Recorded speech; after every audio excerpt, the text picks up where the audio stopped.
Los biotipos nacen como los temperamentos hipocráticos. Es la teoría de los humores. No tiene nada que ver con de qué humor estás. Esa es una confusión lingüística. Humor también significa olor, pero originalmente, por eso de repente le decimos a la gente, es que tiene un humor raro esta persona. No estás hablando de su personalidad, estás hablando de cómo huele la persona, la fragancia que emite su cuerpo de forma natural. Los griegos empezaron a hablar de eso por los fluidos que rigen cada una de las biologías. Entonces yo sé que los coléricos tienen más bilis amarilla, que los melancólicos tienen más bilis negra, que los sanguíneos tienen más testosterona, que los flemáticos producen mucha más mucosa. Entonces, en muy pocas palabras, los griegos empiezan a darse cuenta, primero Hipócrates, a decir, la gente que se ve parecido, actúa parecido, se mete en el mismo tipo de problemas, termina en el mismo tipo de relaciones y se enferman de lo mismo. Aquí hay algo. Y entonces ellos no tenían la tecnología que tenemos hoy, aunque tenían cosas espectaculares, honestamente, mientras más los estudias. El primer hospital oftalmológico estaba en Grecia antigua, o sea, una cosa espectacular.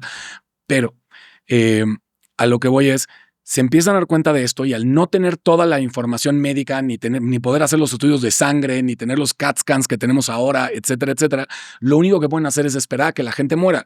Y cuando mueren, abrirles el cuerpo para entender el funcionamiento interno y empezar a entender dónde está la grasa, qué órganos terminaron bien, qué órganos terminaron mal. Y nace la teoría de los humores y los temperamentos hipocráticos. Eventualmente se lleva a un nivel médico con Galeno y la medicina islámica toma toda esta información y le pone medicina unani. ¿Por qué? Porque en árabe la palabra unani significa griego. Entonces, cuando tú estás diciendo medicina unani, estás diciendo medicina griega en árabe.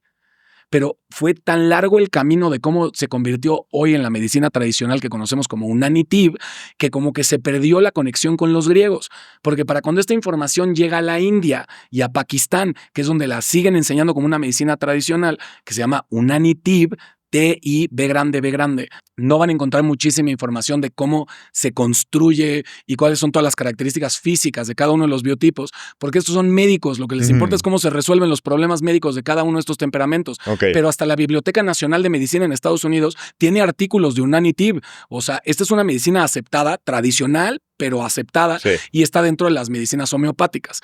Ahora, cuando los islámicos empiezan a invadir Asia, empieza a haber estas guerras. ¿Y qué pasa siempre que hay una invasión fallida? Que hubo mucha gente trató de invadir India.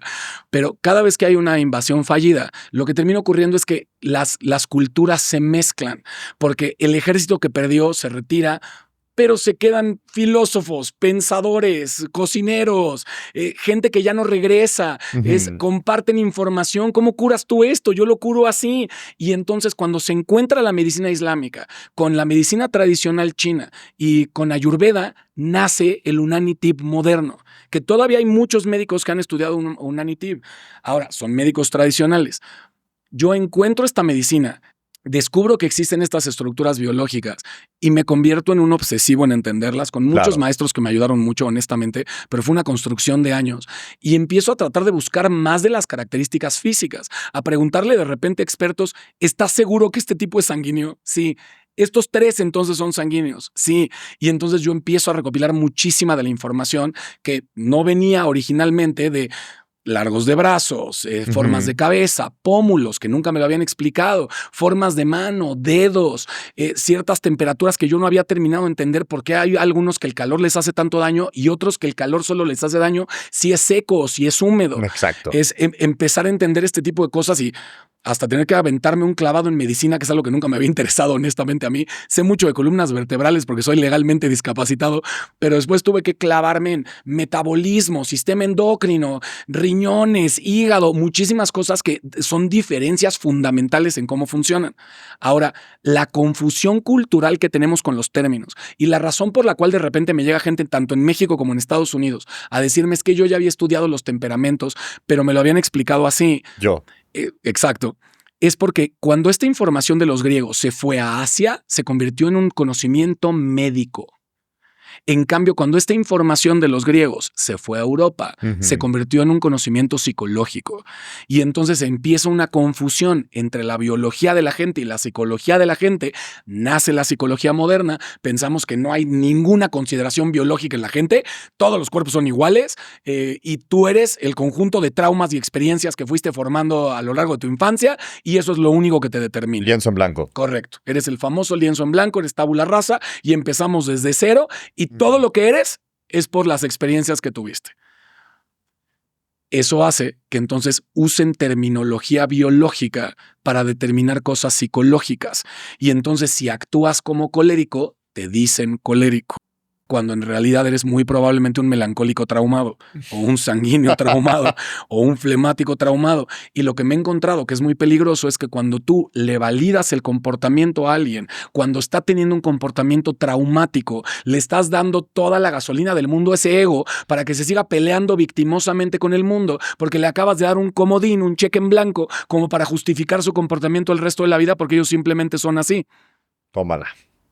Que en realidad incluso si sí fueras de ese biotipo, si estás utilizando las fortalezas de tu biología de forma desintegrada, decimos nosotros, entonces estás utilizando las fortalezas de tu biología para defenderte de forma ansiosa de los traumas que crees que existen en el mundo. Incluso si tienes la personalidad correcta para tu biología, no significa que la estés usando bien. No es lo mismo conocer un sanguíneo, que somos los que más vivimos para afuera, somos el más extrovertido. Ahorita ya hago el diagrama, pero que somos el más extrovertido de todos, contando chistes de forma ansiosa para que nadie lo juzgue y nadie lo rechace, a conocer un sanguíneo, que es el tipo más chistoso del mundo, pero que no hace un chiste si no viene al caso, que no hace un chiste por quedar bien, que no hace un chiste por romper el hielo, Claro. Pero cuando tiene un chiste normalmente es muy bueno. Es la diferencia entre utilizar las fortalezas de tu biología de forma integrada para construir las cosas que quieres, a utilizar la fortaleza de tu biología para defenderte porque sientes que nadie te quiere, que el mundo es peligroso y que tú no vales lo suficiente.